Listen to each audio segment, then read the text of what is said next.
बिस्मिल्लाहिर्रहमानिर्रहीम। मैं हूं आपका मेज़बान खादिम जी इब्राहीम और इस वक्त हम मौजूद हैं सबलाइन बैठक में। और सबलाइन बैठक में इस वक्त हमारे साथ एक बहुत ही मुअज़्ज़ज़ मेहमान मौजूद हैं जिनका नाम है डॉक्टर सैयद मजीद शहज़ाद साहब। ये डी.फार्म हैं, फार्मासिस्ट हैं। इन्होंने फार्मेसी में जो है वो डिग्री हासिल की हुई है। लेडी रीडिंग में भी इन्होंने काम किया हुआ है और इसके अलावा हैदराबाद मेडिकल कम्प्लेक्स में भी इन्होंने काफ़ी काम किया हुआ है। डायबिटिक के ऊपर भी इन्होंने काफ़ी काम किया है और इसके साथ साथ कोविड के ऊपर भी इनका काफ़ी काम है। तो हमारी खुशकिस्मती है कि ये आज हमारे साथ मौजूद हैं। आइए आप उनको मिलवाते हैं। अस्सलाम वालेकुम मजीद साहब, क्या हाल है आपके? ठीक ठाक हैं, खैरियत से हैं? अच्छा मजीद साहब, अब हमें ये बताइएगा कि सबसे पहले ये बताइएगा कि ये कोविड वायरस है क्या चीज़, ये किस तरह दुनिया में फैला, और इसके साथ साथ आप हमें ये भी ज़रूर बताइए कि ये जो डेल्टा वायरेंट आया है, नया वायरेंट आया है, इसके बारे में हमें कुछ बताइए, क्योंकि इस वक्त इसने काफ़ी जो है वो तबाही फैलाई हुई है, मुल्क में बड़ी बेचैनी फैलाई हुई है और रोज़ाना तकरीबन 100 के करीब अमवात हो रही हैं। तो इस बारे में हमें थोड़ा सा आप बताइएगा। बिस्मिल्लाहिर्रहमानिर्रहीम। पहले तो ये समझना ज़रूरी है कि what is corona virus. Corona virus जो है ये एक ग्रुप ऑफ वायरसेस हैं जो एक बहुत ही नॉर्मल कॉमन कोल्ड से लेके सेवियर एक्यूट रेस्पिरेटरी सिंड्रोम जिसे कहा जाता है, इतने सेवियर इन्फेक्शंस भी कॉज कर सकते हैं। इसमें फिर जो ये कोविड-19 जिसे कहा जाता है, ये एक न्यू स्ट्रेन आया है जो आज से पहले नहीं देखा गया था ह्यूमंस में। इसको NCOV भी कहते हैं, SARS-CoV-2 भी कहा जाता है या कोविड-19 भी कहा जाता है। इसके अलावा जैसे कि आपने कहा कि what is delta variant, delta variant कैसे है, तो ये ऐसे था कि ये सबसे पहले इंडिया में पाया गया। इंडिया में ये पाया गया डेल्टा वेरिएंट जो है, ये वायरस म्यूटेट होकर उसने एक अलग शक्ल इख्तियार कर दी, जो कि बहुत जो पहले वायरस था हमारे पास कोविड-19 में, जो अल्फ़ा स्ट्रेन था इसका, उससे ये दुगना आप कह लें, दुगना या उससे भी ज़्यादा ख़तरनाक साबित हुआ, क्योंकि इसका जो स्प्रेड होने का जो रेशो है या ये जितना तेज़ी से फैलता है वो बहुत ज़्यादा है। दूसरी बात, डेल्टा वेरिएंट में जो है आपको जो वो सिम्टम्स आते हैं, इट्स फ्रॉम मतलब माइल्ड टू सेवियर की तरफ ये बहुत स्पीड से जाता है। अक्सर लोग मतलब इसको समझ भी नहीं सकते और ये डेथ कॉज कर लेता है। जैसे कि पहले कोविड-19 में हमने देखा काफ़ी पेशेंट्स थे, उन्होंने घर में भी मतलब OTC वगैरह यूज़ किए, पैरासीटामोल और इस तरह की ड्रग्स यूज़ करके, और अगर उनको कोई प्रिस्क्रिप्शन दी घर में, डॉक्टर ने उनको मतलब टेलीमेडिसिन के कॉन्सेप्ट आया था, उसके थ्रू अगर उनको गाइड किया गया, ट्रीट किया गया, तो उन्होंने घर में भी आइसोलेशन करके जो है और लोगों से एक दूरी इख्तियार करके और वो क्योर किया, अपने आप को अपना इलाज किया। लेकिन जो डेल्टा वेरिएंट है इसमें ज़्यादातर लोग वो जो है हॉस्पिटलाइजेशन की तरफ चले जाते हैं, because it is more stronger than the variant that was before. अच्छा डॉक्टर साहब, एक और बात ये बताइए कि इसी डेल्टा वायरस ने हिंदुस्तान में बहुत ज़्यादा तबाही मचाई और बड़ी पैमाने पर लोगों की डेथ भी हुई और हॉस्पिटल भर गए, ऑक्सीजन की कमी हुई, लेकिन अल्हम्दुलिल्लाह हमारे मुल्क में वो सिचुएशन जो है वो क्रिएट नहीं हुई एज़ कम्पेयर टू जब इंडिया के साथ उसका मुकाबला करते हैं। तो इसकी क्या वजह है? इंडिया में चूँकि देखें, first of all delta variant कोई नहीं पहचानता था, जैसे हम भी नहीं पहचानते थे। तो इंडिया में किसी पेशेंट में फिर आइडेंटिफाई किया गया कि ये एक न्यू वेरिएंट है। तो जब तक अंदाज़ा हुआ, अगर हेल्थ केयर प्रोफेशनल्स को या गवर्नमेंट को या लोगों को कि अंदाज़ा हुआ कि व्हाट इज़ डेल्टा वेरिएंट, तो तब तक काफ़ी अमवात हो चुकी थी, काफ़ी जो है वो कहते हैं ना सर से पानी गुजर चुका था। तो उस टाइम उसे कंट्रोल करना इंडिया के लिए एक चैलेंज साबित हुआ। अगर पाकिस्तान का देखा जाए तो फिर भी हमें कुछ इन्फॉर्मेशन थी कि वहाँ पे एक ऐसा वेरिएंट आ चुका है जो बहुत ही डेंजरस है। तो यहाँ पे SOPs पे जोर दिया गया, कुछ लॉकडाउन वगैरह वगैरह लगाए गए। तो हमें यह था कि हम थोड़ा सा अपने आप को संभाल चुके थे, मतलब हम प्रिपेयर थे उस वेरिएंट के लिए। फिर भी काफ़ी लोग जो हैं मतलब नहीं ख्याल करते, वो एक अलग बहस है। लेकिन स्टिल जो है इंडिया में ये था कि कोई इतना अवेयर नहीं था, तो एकदम वायरस ने जब वेरिएंट आया उसका, तो वो काफ़ी लोगों को नुकसान पहुंचा गया।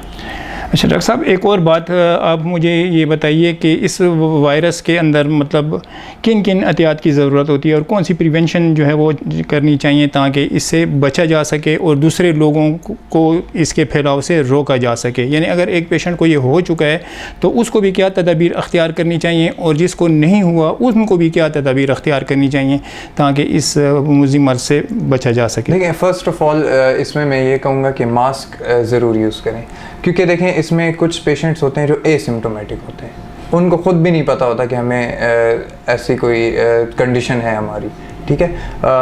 उसमें ये हो सकता है कि आपको मतलब फॉर एग्ज़ाम्पल अगर एक को नहीं पता, वो किसी क्राउडेड प्लेस में चला गया तो वो दूसरों को तो इन्फेक्ट कर देगा। उसके अलावा जो है अक्सर सिम्टम्स लेट अपीयर होते हैं, वो इन्फेक्ट हो चुका होता है, ठीक है। वैसे तो कहा जाता है कि सिम्टम्स के 10 डेज़ तक जो है वो दूसरे को इन्फेक्ट कर सकता है, उसके बाद तक फिर जो है वो वायरस नहीं वो होता। लेकिन स्टिल ये है कि मास्क बहुत मस्ट चीज़ है। सेकेंडली जो है आप वॉश योर हैंड्स, ये तो एक इस्लामी बात है कि आप खाना खाने से पहले हाथ धोया करें, मतलब सफाई जो, क्योंकि पाकिस्तान में तो ज़्यादातर मुस्लिम्स है ना, तो वो ऑलरेडी इस प्रैक्टिस को फॉलो करते हैं, तो इसे मज़ीद बेहतर तरीके से फॉलो करना चाहिए। और इसके अलावा अगर आपके पास पानी मौजूद नहीं है तो सैनिटाइज़र, वो सैनिटाइज़र जिसमें 60% अल्कोहल मौजूद हो, तो वो सैनिटाइज़र आपको यूज़ करना चाहिए। इसके अलावा अगर आप किसी गैदरिंग में जाते हैं तो मेक श्योर कि आप जहाँ बैठे हैं तो दूसरे और आपके दरमियान में एटलीस्ट 6 फीट या 2 मीटर्स का फासला हो। कोशिश करनी चाहिए कि आप आउटडोर कोई गैदरिंग हो तो आउटडोर अरेंज करनी चाहिए, क्योंकि ऐसी कंडीशन आ चुकी हुई है कि इससे बचना सबको लाजिम है। अगर एक बंदा इन्फेक्ट होता है तो वो जितनी कम्युनिटी में अपनी जाता है सराउंडिंग में, तो उन लोगों को भी इन्फेक्ट कर सकता है। एंड अदर लास्ट थिंग कि अगर किसी को सिम्टम्स फील होते हैं तो उसे फौरी तौर पे आइसोलेशन इख्तियार कर लेनी चाहिए। टेस्ट भी करवा लेना चाहिए। जी, टेस्ट करवा लेना चाहिए, और अगर टेस्ट नहीं भी करवाया तो आइसोलेशन इख्तियार कर लें और फिर ऐसे तरीके से टेस्ट के लिए जाया जाए कि और लोगों से उनका इंटरेक्शन ना आए। जी, शुक्रिया डॉक्टर साहब। इसमें एक और बात जो आम तौर पे लोग कह रहे हैं और समझ रहे हैं कि इंडिया में से जब ये वायरस पाकिस्तान में आया तो ये काफ़ी हद तक कमज़ोर हो चुका था, और उसकी एक बड़ी वजह ये थी कि जब हेल्दी इंडिविजुअल्स को ये वायरस हुआ तो उनसे जब दूसरों को वो ट्रांसफ़र हुआ तो उससे वो काफ़ी हद तक कमज़ोर हो चुका था। ट्रांसफ़र होते होते वो काफ़ी हद तक कमज़ोर हो चुका था, और ये एक बड़ी वजह समझी जाती है कि पाकिस्तान में इसने वो जो है तबाही नहीं फैलाई जो हिंदुस्तान में फैलाई। तो इस बात से आप कहाँ तक इत्तेफाक करते हैं? हिंदुस्तान में चूँकि डेथ्स की तादाद ज़्यादा आ रही है, वो ये इशू भी है कि वहाँ की पॉपुलेशन वैसे देखा जाए तो काफ़ी गुना ज़्यादा है पाकिस्तान से, ठीक है। Delta virus no doubt it's a very dangerous variant, तो पाकिस्तान में भी इसने डेथ्स कॉज किए हैं। लाइक ऐसा नहीं है कि कोई डेथ्स कॉज नहीं हुई, ठीक है। उससे हम थोड़ा इसलिए बचे रहे थे कि हमारे काफ़ी लोग जो हैं वो पहले ये इन्वायरमेंट थोड़ा सेचुरेट हो चुका था, काफ़ी लोग इन्फेक्शन गुजार चुके थे and was ready for it. दूसरी बात SOPs वगैरह फॉलो करना स्टार्ट कर दिए थे गवर्नमेंट की तरफ से जो था। तो थर्ड ये बात है कि गवर्नमेंट ने ऑलरेडी SOP स्ट्रिक्ट कर चुके थे, क्योंकि हमें पता था कि हमारे नेबर कंट्री में डेल्टा वेरिएंट आ चुका है, तो उससे ये हुआ कि थोड़ा सा इसमें कमी आई। स्कूल्स क्लोज किए थे, ये सब जो हुआ उससे हमें ये थोड़ा जो है हम बचत में रह गए पाकिस्तान में। जी डॉक्टर साहब, आप हमें प्लीज़ ये भी बताइएगा कि एक पेशेंट जिसको वायरस हो चुका है और वो पेशेंट बन चुका है और इसने आइसोलेशन अख्तियार कर ली है, तो उस पेशेंट को और उसके घर वालों को क्या तदाबीर अख्तियार करनी चाहिए कि उससे भी मज़ीद लोग इन्फेक्ट ना हो और जो उसके साथ साथ उसके घर वाले हैं वो भी उससे महफूज रहे? क्योंकि एक घर में रहते हुए आप उनसे बच तो नहीं सकते, आप इंटरेक्शन करते हैं, उसको खाना देते हैं, पीना देते हैं, बाकी जो है ज़रूरियात ज़िंदगी की दूसरी अशिया मुहैया करते हैं।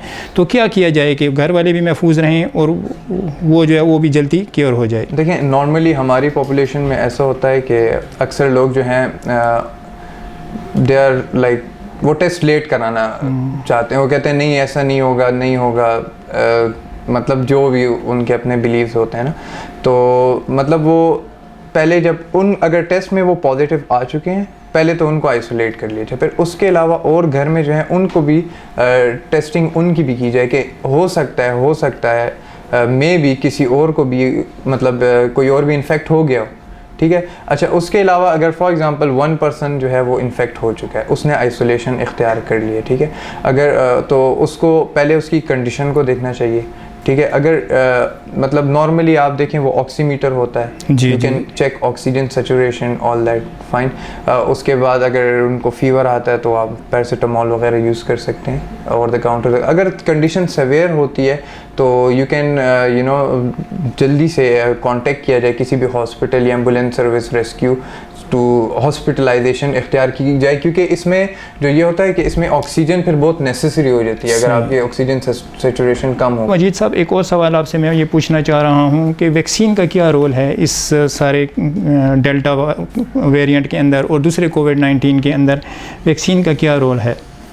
वैक्सीन बेसिकली वैक्सीन एक ऐसी चीज़ होती है जो आपको ऑलरेडी प्रिपेयर कर लेती है आपकी बॉडी को, मतलब आपके simply you can say in simple words के आपकी इम्यूनिटी को बढ़ा बूस्ट अप रखती है for the specific micro organism. अब वो किस चीज़, जैसे पहले इन्फ्लुएंजा वैक्सीन थी, ये और जितने वायरसेस आए हैं उसके लिए वैक्सीन वगैरह थी, तो वैक्सीन से ये होता है कि your body is all prepared for that. जैसे मम्स के लिए थी, मिज़ल के लिए थी, चिकन पॉक्स के लिए थी, तो ये वो सारी डिजीज़ इस वैक्सीन के साथ ख़त्म हो चुकी हैं। तो अब इसकी जो वैक्सीन बेसिकली क्या होता है कि inactive micro organism, may be inert होता है ना, जो एक्टिव ना हो, may be a weak micro organism जो होता है वो in the form of vaccine check कर दिया जाता है, तो आपकी बॉडी उस अपनी बॉडी में आपकी बॉडी में एंटीबॉडीज उसके लिए ख़ास किस्म की बन जाती है।